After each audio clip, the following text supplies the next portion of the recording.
Entonces, dentro de los químicos hay muchos indicadores o sustancias que revelan contaminación o ponen incluso en riesgo la vida acuática o la vida del ser humano, ¿cierto?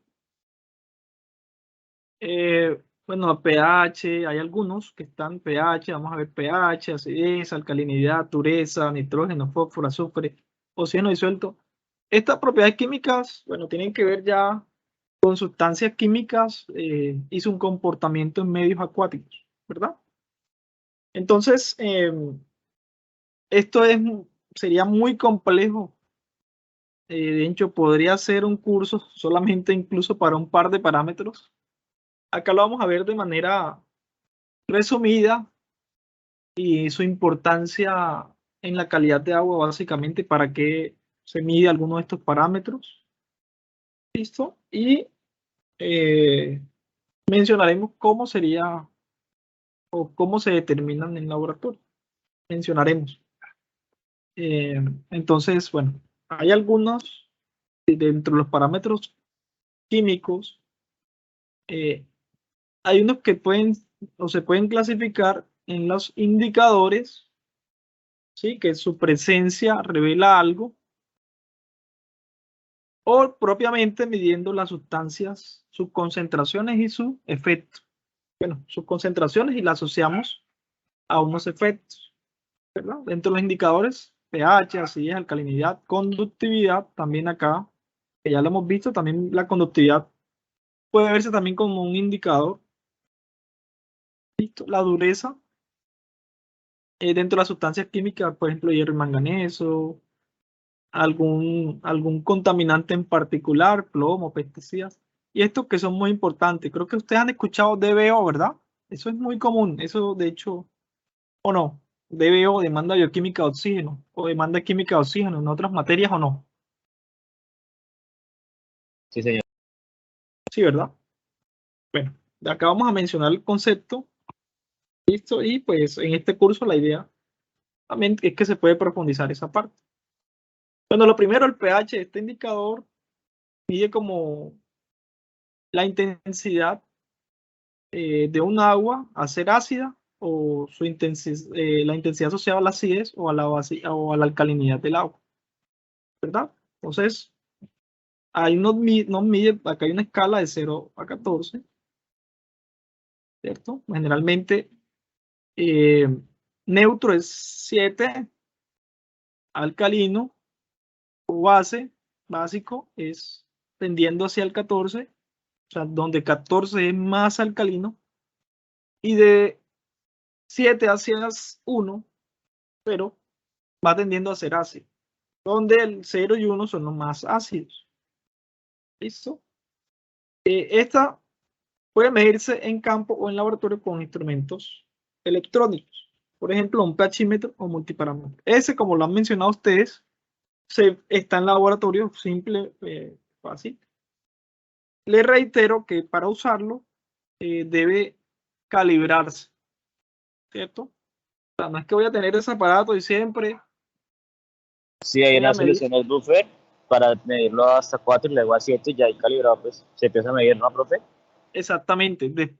Antes de cada campaña de muestreo debes calibrar los equipos necesarios. Pero, profe, yo Siempre. tengo una duda así respecto a eso, porque pues, el semestre pasado Ajá. me decían, lo calibra una vez y ya uno pues lo usa, mide, digamos, un agua contaminada, lo juega y aún sigue calibrado y sigue midiendo. O calibro, mido, juego y vuelvo a calibrar. ¿Cómo sería ahí la cosa? No, no, no. Ya después que tú lo calibres una vez, ya sabes que está funcionando bien. La idea es que lo calibres diariamente. Sería preferible que lo Ah, calibraras siempre, pero eso prácticamente vas a tomar 1000 muestras, por ejemplo, o 10 muestras, 20 muestras, calibrarlo cada vez te va a tirar por un parámetro muy simple de medir, te va a tirar mucho tiempo.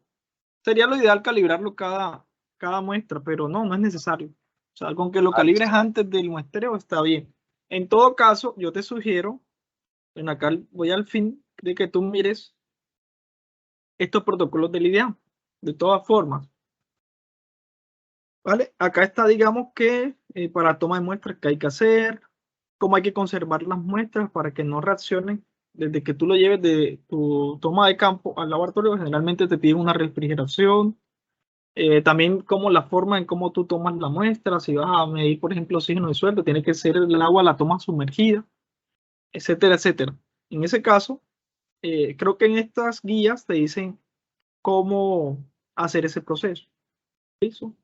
Si te lo dicen que tienes que hacerlo después, puedes mostrar, pero yo tengo entendido, o siempre lo he trabajado, es que lo calibramos al inicio de cada campaña. O también,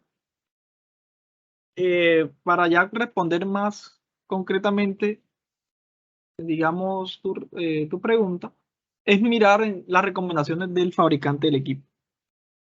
¿Listo? El fabricante ya ha probado mucho ese equipo, ya sabe más o menos cómo es su rutina. Entonces él te dice, calíbralo. Por ejemplo, los de ANA, cuando yo vi, ellos me decían que lo calibrara una vez cada vez que haga una campaña de muestreo. Al inicio, ¿vale? Y listo, eso es lo que se hace. Eso hay que seguir, puede seguir también las indicaciones del fabricante. Listo. ¿Vale? Pero sí, la calibración es importante. De hecho, los métodos de los laboratorios, para certificarlos y todo, bueno, aunque todos esos métodos químicos que hasta proponen nuevos métodos de determinación, eso tienen también su análisis ya que los químicos, ciertos profesionales, hacen esos análisis, ahí hacen una estadística a esos datos, etcétera, etcétera.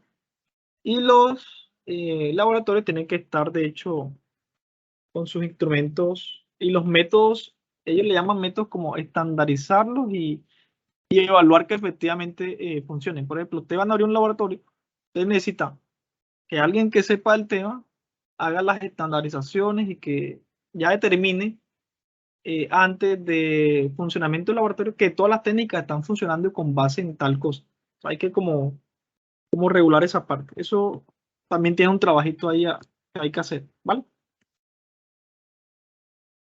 Eso lo hacen típicamente los químicos.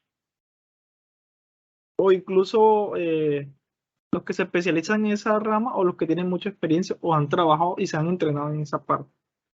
Listo. Pero en todo caso, para estos parámetros químicos hay que saber de química. Listo, hay que saber de química. ¿Vale? Pero usualmente las determinaciones, como ya están, digamos que avaladas por entidades o instituciones, como por ejemplo lo del estándar MESO, que ellos ya proponen esos métodos que ya están ya validados, o sea, ya funcionan y son precisos y todo eso. ¿Vale? Bueno, esto es otro indicador, la acidez. Entonces la acidez se debe principalmente a la presencia de CO2 o ácidos fuertes. Bueno, la acidez se puede presentar, por ejemplo, de manera natural en el agua. Cuando el agua reacciona con CO2, produce este ion que produce acidez en el agua. Por eso que en las lecturas que ustedes han tenido es que el cambio climático, ¿qué nos genera o cuál es qué es lo que me produce a mí el calentamiento global? El CO2, ¿verdad? CO2 y otros gases de efecto invernadero. Entonces, por ello dicen que el cambio climático, hay más concentración de este CO2 que está en la atmósfera, al digamos, reaccionar en el agua, van a aumentar la acidez. Por eso no sé si han leído estos artículos que dicen que el cambio climático está haciendo que los océanos sean más ácidos. No sé si han visto eso o lo han escuchado. Pero sí, el cambio climático genera muchos efectos.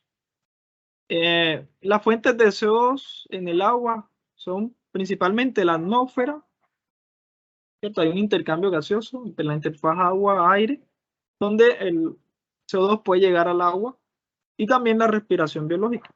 ¿Sí? ¿Se acuerdan que los organismos aerobios respiran, toman oxígeno y producen CO2?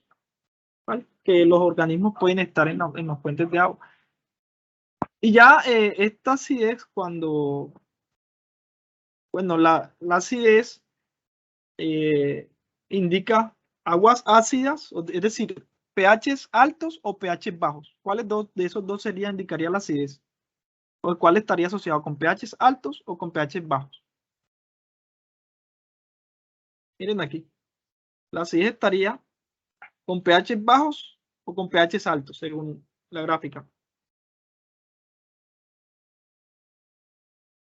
Con pHs bajos. pHs bajos, ¿verdad? Exactamente. Bueno, acá, por ejemplo, acá hay unos productos o sustancias con su determinado pH. ¿Listo? Bueno, acá se me ha pasado. Bueno, ya sabemos que hay una relación entre la acidez y el pH, ¿cierto? Y la acidez se producía por ejemplo, naturalmente del CO2 o de algunas sustancias ácidas de algunas industrias, por ejemplo, o de algún proceso humano. Bueno, ¿por qué es importante el pH? Que acá me volé estas diapositivas. Es porque es un indicador importante para la vida acuática. ¿En qué sentido? La vida acuática se da generalmente en pHs, bueno, depende, pero generalmente están en pHs en sistemas acuáticos en pH de 6.5 a 9, básicamente. Ya pHs muy ácidos o extremadamente básicos ya afectan la vida acuática. Es un parámetro importante para los procesos de tratamiento de aguas, ¿cierto? Hay unas sustancias que se remueven o, digamos, hay unos mecanismos que actúan mejor en pHs ácidos o básicos, pero, por ejemplo, para un proceso biológico, para depuración de aguas, por ejemplo, las aguas residuales, los pH tienen que estar más o menos neutros. ¿Por qué? Porque los organismos o microorganismos que degradan la materia orgánica deben estar en condiciones apropiadas para que puedan biodegradar los contaminantes. ¿Listo? Afectan las reacciones químicas de los contaminantes acuáticos. Por ejemplo, mercurio tiene especiación, es decir, su número de oxidación cambia en ciertos medios o ácido básico, y eso, como cambia en ciertos pH su estado de oxidación, en esos estados de oxidación ciertos compuestos tienden a ser más tóxicos o menos tóxicos. O sea, hay preocupaciones que sean más tóxicos porque van a generar más efectos. Las normas, el pH también es importante porque los vertimientos de agua, o sea, los vertimientos, las descargas puntuales, no deben exceder a estos valores. Generalmente está en la norma.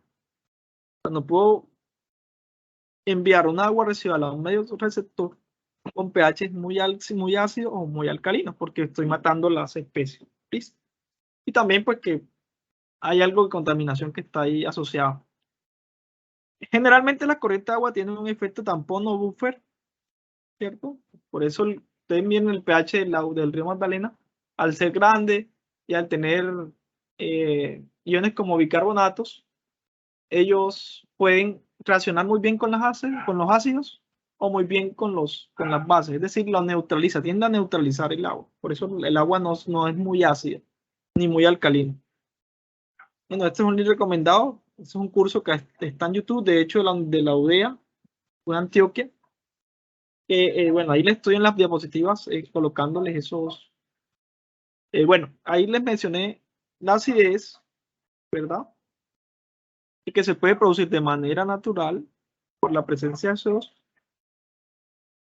Bueno, de manera natural pensaríamos que no hay un efecto, pero cuando ya entra el hombre, como por ejemplo lo que le comenté ahorita del cambio climático, ya cuando los CO2 muy grandes, pues puede acidificar el agua. Y eso es un impacto ambiental negativo.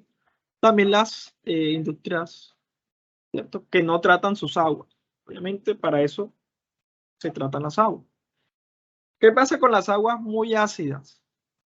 Son corrosivas. Destruyen incluso los tejidos de los organismos, equipos, etcétera, etcétera. Entonces hay una normativa que exige la acidez. Esto se determina en internet o en los estándar métodos. La idea es que consulten esos estándar métodos. Es en cuanto a los métodos de determinación. Hay uno muy popular que es el método de titulación, con fenolftaleína, en el que se expresa la acidez en miligramos de CaCO3, de esos carbonatos. Bueno, en esta escala, muy importante, bueno, la acidez causada por el CO2, no, ustedes ven, miren, un rango muy, está en este rango, de 7 a 5 más o menos. Y la que ya es por ácidos fuertes, ya miren, ya es un pH de entre 4 a 6. Ya esos ácidos fuertes pueden estar asociados a una contaminación industrial. Acá hay otro videito de cómo es. Y bueno, la titulación simplemente es algo volumétrico, ¿cierto? Ahí se coloca unos indicadores, luego se hace reaccionar la sustancia con una para determinar y por cambio de colores y con la cantidad gastada del reactivo pueden ya determinar la medida de lo que se está determinando. ¿Listo? Es un método, son métodos volumétricos. Bueno, esa es la acidez. La alcalinidad ya es como una capacidad que tiene el agua para neutralizar ácidos. Por ello, retomamos el tema del ejemplo del río Magdalena. El río Magdalena, como tiene alcalinidad, debido a iones de bicarbonato que entran incluso en las aguas residuales o están naturales en el agua, ellos pueden neutralizar muy bien los ácidos. Un vertimiento ácido lo pueden neutralizar. Bueno, se debe a la presencia de estos iones de bicarbonatos. Bueno, en aguas naturales se debe a esos dos iones principalmente. Este carbonato de calcio está en el suelo, con esta reacción en el agua H2O, que es agua más el CO2 de la atmósfera y estos de carbonatos que están en el suelo, producen esta reacción, alcalinidad al carbonato, y luego la alcalinidad al carbonato, al bicarbonato y al carbonato. Bueno, la alcalinidad, la por bases fuertes, bueno, estos son naturales. El agua va a tener su alcalinidad natural. O sea, vamos a ver, nosotros determinamos una muestra de agua natural, va a tener su alcalinidad debido a estas reacciones, ¿sí? Porque hay compuestos del suelo y también el CO2 de la atmósfera que está natural y que va a transmitir el agua alcalinidad. Pero cuando hablamos ya de la alcalinidad por bases fuertes, ya están asociados, por ejemplo, a los vertimientos industriales, soda cáustica. Acá, bueno, el autor de la soda cáustica que se genera en la soda en la industria de papel. Y por ejemplo, ahí se genera esa soda cáustica, genera estas bases, esto ion hidroxilo, una alcalinidad al hidroxilo debido a esa base fuerte que es la soda cáustica, por ejemplo, el hidróxido de sodio. ¿Por qué es importante la alcalinidad? Bueno, en principio porque en altas concentraciones transmite sabores desagradables en el agua. Cuando hay presencia de iones de calcio y magnesio, es decir, aguas duras, forman precipitados que taponan las tuberías. ¿Listo? Bueno, es importante en el tratamiento de agua, coagulación y digestión aerobia. Se determina por titulación. ¿Listo? Bueno, acá hay unos ejercicios para que los lean. Hay unos links recomendados. Por cada parámetro de esto podemos extendernos muchísimo más. Muchos, incluso podemos analizar de los métodos de determinación, sus principios y sus interferencias de cada proceso. Pero bueno, aquí les dejo unos links que son donde ustedes podrían o les puede servir de referencia de cómo determinar esos parámetros. ¿Listo? La dureza es como la propiedad, o se entiende como la propiedad que corta el jabón. El agua corta el jabón. Es decir, que para que el agua pueda hacer espumas, se requiere mucha cantidad de jabón. ¿Listo? No sé si ustedes se han bañado en algún agua, en un pueblo donde ven que el jabón no hace espuma, y es ese efecto debido a la dureza, que son principalmente a estos cationes biovalentes de calcio y de magnesio. ¿Listo?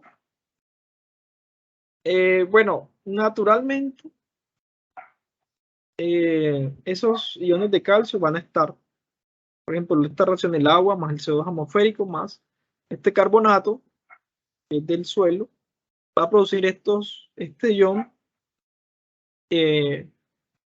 bivalente de calcio que va a generar dureza. Asimismo, alcalinidad. Bueno, ahí están como, tienen una relación asociada.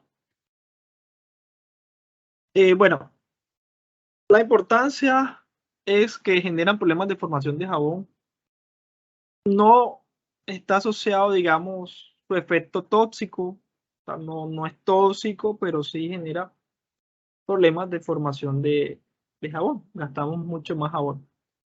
En plantas de tratamiento de agua hay que suavizar o ablandar el agua. Por ejemplo, miren estas incrustaciones que se dan debido a la dureza, a los calcio y al magnesio, ¿cierto? Por ejemplo, a altas temperaturas se producen estos. Y hacer ¿qué hace con esto? Esto esto se llama incrustaciones, incrustan esos elementos. Hay que hacer una limpieza a eso. Eso se da, por ejemplo, en las calderas. Entonces, eso requiere un problema. ¿Por qué? Porque limita el flujo. El flujo de lo que se esté transportando, al verse que se contrae la zona, él va a fluir menos. Va a haber menos flujo de lo que se esté transportando. Va a generar pérdidas de energía, pérdidas de presión. Y eso va a afectar el proceso que se está analizando. Bueno, hay dureza carbonácea y no carbonácea. La carbonácea es la debida a la presencia de iones de calcio y magnesio. Y la no carbonácea es debida a los sulfatos, cloruros, nitratos de calcio y magnesio, es decir, sales de calcio y magnesio. Esto simplemente de calcio y magnesio, la carbonácea, y estos son debidos a sales de calcio y magnesio. Cuando la dureza carbonácea se puede remover a altas temperaturas, se puede remover, digamos que el calcio y magnesio con cal o con solución ácida, pero cuando es dureza no carbonácea debido a las sales de calcio y magnesio, no se pueden remover a altas temperaturas. Las sales son insolubles y por lo tanto el tratamiento con cal no es efectivo. Usualmente en agua potable, cuando se quiere remover dureza para evitar que no se consuma tanto jabón, de que no se generen esos efectos de tamponamiento como las incrustaciones, lo que se hace es ablandar el agua. Hay varios procesos que lo hacen, como por ejemplo el ablandamiento con cal, con intercambio iónico, incluso con ósmosis inversa. Bueno, hay otros procesos que remueven esa dureza, remueven iones. ¿Listo? La clasificación según la dureza, tenemos aguas blandas, están de 0 a 75 miligramos de carbonato, moderadamente duras de 75 a 150, duras de 150 a 300 y muy duras de 300 de 300 o más. Cuando son muy duras, pues hay que ablandarlas. Mayor a 300, pensemos en un ablandamiento. Es que esto no me va a generar a mí un problema sanitario, sino que me va a generar un problema más de consumo de jabón, de incrustaciones, etcétera, etcétera. Entonces hay unos métodos de Lepta, que es por el de titulación, ¿sí? Así se puede determinar la dureza en laboratorio. Bueno, la dureza total es la dureza carbonácea más no carbonácea. Cuando la alcalinidad es menor que la dureza total, la dureza carbonácea va a ser igual a la alcalinidad. La dureza carbonácea es la dureza que es asociada a los iones de calcio y magnesio. Cuando la alcalinidad es mayor que la dureza carbonácea es igual a la dureza total. Y para estimar la dureza no carbonácea, al conocer la dureza total y la no carbonácea, y la carbonácea, acá me equivoqué, y la carbonácea, ¿cierto? Porque sería como el despeje, vamos a colocarla acá enseguida como el despeje de esto. Me parece que así no es. Bueno, sería otra figurita. Pero bueno, en sí sería el despeje de esto. Dureza no carbonácea va a ser dureza total menos dureza carbonácea. Si lo están viendo acá en la fórmula. Si conozco la dureza total y la dureza carbonácea, puedo calcular la dureza no carbonácea, ¿verdad? Despejándola. ¿Cierto? O sea, puedo acá hacer un despeje simple. Si conozco esta dureza, conozco esta dureza, ¿cómo calcularía yo esta dureza? Simplemente, si yo quiero calcular esta dureza no carbonácea debido a las sales de calcio y magnesio, esto que está sumando pasaría a restar a la dureza total. Me va a quedar entonces dureza total menos dureza carbonácea igual a dureza no carbonácea. ¿Sí está claro?